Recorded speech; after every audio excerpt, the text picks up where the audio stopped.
राजस्थान के झालावाड़ जिले के एक छोटे से गांव पिपलोदी में एक सरकारी स्कूल में जो कुछ हुआ वह महज एक हादसा नहीं, एक सुनियोजित हत्या जैसा था। ये वही स्कूल है जहां हर सुबह बच्चे छोटे छोटे सपने लेकर पहुंचते थे। माँ बाप ने बच्चों को पढ़ने भेजा था ताकि कल वो एक बेहतर जिंदगी जी सके। मगर 25 जुलाई की सुबह उन सपनों पर मलबे की एक मोटी परत गिर गई। एक ऐसी परत जो सिर्फ ईंट और पत्थर की नहीं थी, बल्कि उनमें सिस्टम की बेरुखी, अफसरशाही की लापरवाही और राजनीति की गूंगी सहमति भी शामिल थी।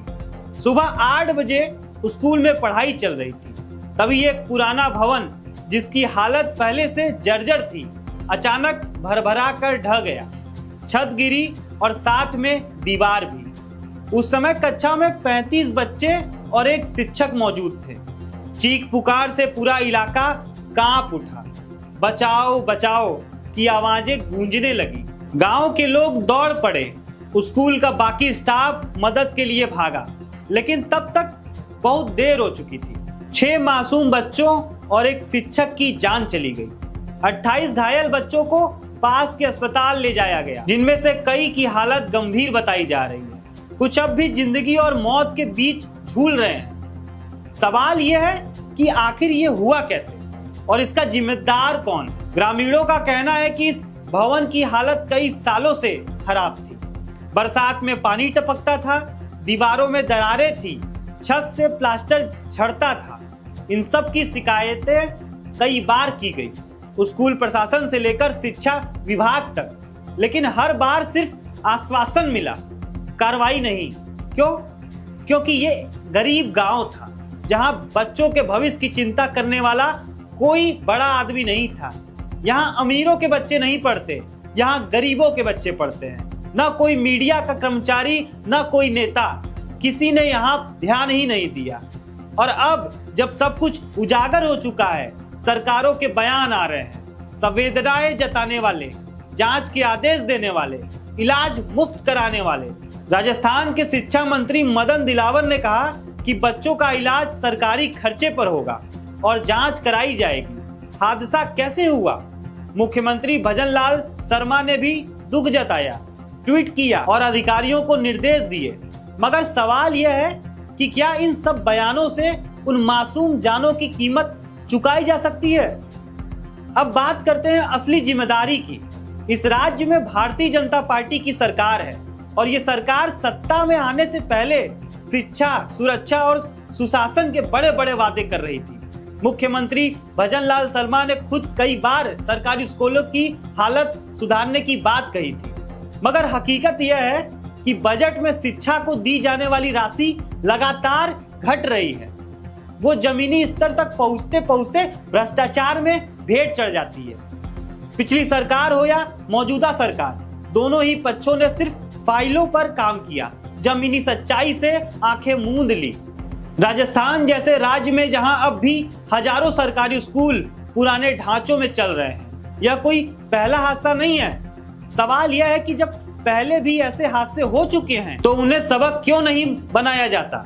यह हादसा किसी प्राकृतिक आपदा की वजह से नहीं हुआ, बल्कि इंसानी लापरवाही और राजनीतिक असंवेदनशीलता की वजह से हुआ।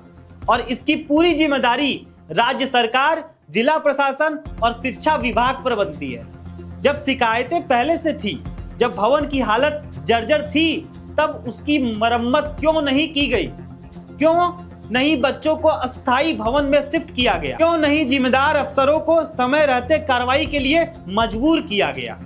अब सवाल यह है कि क्या इस बार भी जांच के नाम पर मामला ठंडे बस्ते में चला जाएगा, या किसी जूनियर इंजीनियर या छोटे अफसर को बलि का बकरा बनाकर पूरा सिस्टम एक बार फिर खुद को बचा लेगा? गांव वाले गुस्से में हैं और होना भी चाहिए। ये गुस्सा सिर्फ एक गांव का नहीं, पूरे राज्य के उन लाखों माँ बाप का है जिनके बच्चे सरकारी स्कूल में पढ़ते हैं। ये सिर्फ एक स्कूल की छत नहीं गिरी, ये उस भरोसे की छत गिरी जो लोगों ने सरकारी व्यवस्था पर बनाई थी। और अब वक्त आ गया है जब हम सवाल पूछे, जोर से, खुलकर और बार बार, क्योंकि अगर आज सवाल नहीं उठे तो कल और भी छतें गिरेंगी और भी मासूम मारे जाएंगे। क्या ये आखिरी हादसा होगा या अगली बार बारी किसी और गांव किसी और स्कूल, किसी और मासूम की होगी।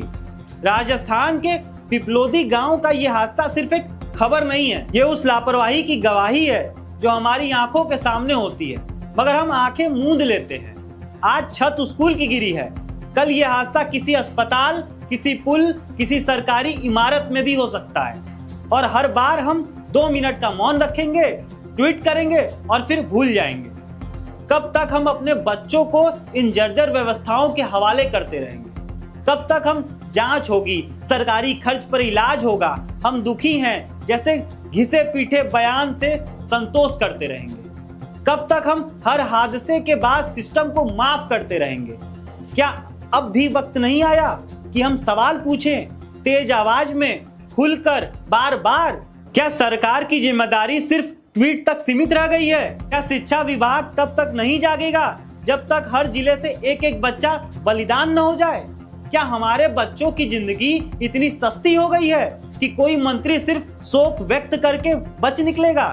क्या आपकी चुप्पी अगला हादसा तय कर रही है? ये समय है सिर्फ शोक का नहीं, जवाब मांगने का। सिस्टम को जगाना होगा, नेताओं से जवाब लेना होगा और ये सुनिश्चित करना होगा कि अगली छत किसी मासूम के सिर पर न गिरे। अब चुप मत रहो, आवाज उठाओ, सवाल पूछो, नहीं तो अगली बार खबर में जो नाम होगा वो किसी और का नहीं, शायद तुम्हारा ही होगा।